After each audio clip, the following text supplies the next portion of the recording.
తెలంగాణను వణికిస్తున్న వర్షాభావ పరిస్థితులపై ప్రభుత్వం అప్రమత్తమైంది.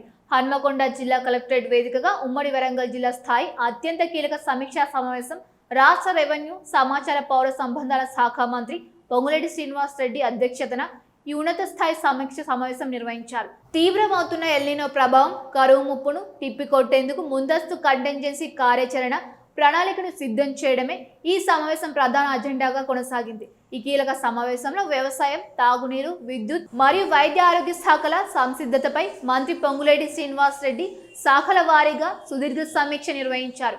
రాష్ట్ర వ్యాప్తంగా వర్షపాత లోటు తీవ్రంగా ఉన్న నేపథ్యంలో ప్రజలకు ఎలాంటి ఇబ్బందులు తలెత్తకుండా అన్ని ప్రభుత్వ శాఖలు పరస్పర సమన్వయంతో పనిచేయాలని మంత్రి స్పష్టమైన దిశానిర్దేశం చేశారు. గత కొన్ని రోజుల నుంచి శాస్త్రజ్ఞులు చెబుతున్న దాని ప్రకారం దేశవ్యాప్తంగా ఎల్నినో ఎఫెక్ట్తో వర్షపాతం చాలా తక్కువ పడుతుందని, ఈ వర్షాలు తక్కువ వచ్చిన కారణంగా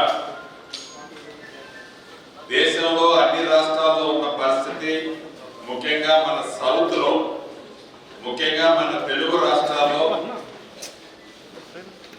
ఈ వర్షాభావ ప్రభావం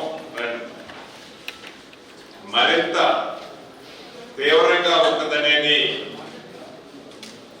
శాస్త్రజ్ఞులు చెబుతున్న దాన్ని బట్టి యథార్థంగా ఇప్పుడు చూస్తుంటే మబ్బులు విపరీతంగా పడుతున్నాయి.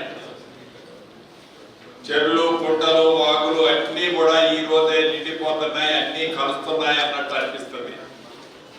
కానీ ఎక్కడా చుక్క నీరు పడటం లేదు. శాస్త్రజ్ఞులు చెప్తున్నట్లే నడుస్తుంది.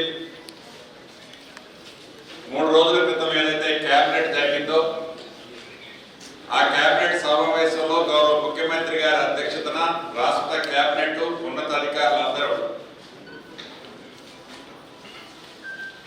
ఈ వర్షపాతం తక్కువ ఉన్న కారణంగా ప్రతి ఉమ్మడి జిల్లాకు సంబంధించిన ఇన్ఛార్జి మంత్రులు యాక్చువల్గా నిన్న మండే నాడు 20th నాడు రివ్యూ పెట్టుకొని ఒక రిపోర్టుని గౌరవ ముఖ్యమంత్రి గారికి కేబినెట్ సమక్షంలో ఇచ్చి, అదే రకంగా ప్రతి ఉమ్మడి జిల్లాకి ఒక సీనియర్ ఐఏఎస్ ఆఫీసర్ని కూడా ఏర్పాటు చేయడం జరిగింది. ఇక్కడ కూడా దేవసేన గారిని వరంగల్ ఉమ్మడి జిల్లాకి ఇన్ఛార్జిగా వారిని సీనియర్ ఐఏఎస్ ఆఫీసర్గా వారిని కూడా పంపించడం జరిగింది. ఈ విపత్కాల పరిస్థితుల నుంచి ప్రతి ఉమ్మడి జిల్లాని ఎలా మనం ఎగ్జిట్ కావాలి,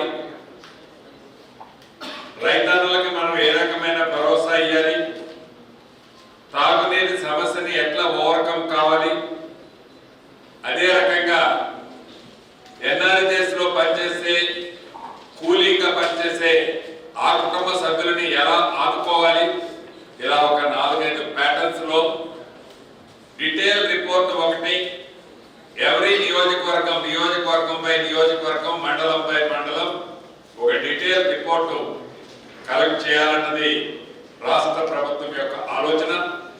తదుపరి ఈ ఉమ్మడి జిల్లాలకు సంబంధించిన అన్ని రిపోర్ట్లు వచ్చిన తర్వాత కేబినెట్ లో డెసిషన్ తీసుకొని కేంద్ర ప్రభుత్వ పక్షాన సౌత్ లో ఉన్న ఈ సివిఆర్టీని కేంద్ర ప్రభుత్వానికి, రాష్ట్ర ప్రభుత్వ పక్షాన కేంద్ర ప్రభుత్వాన్ని ఈ రాష్ట్రానికి రావాల్సిన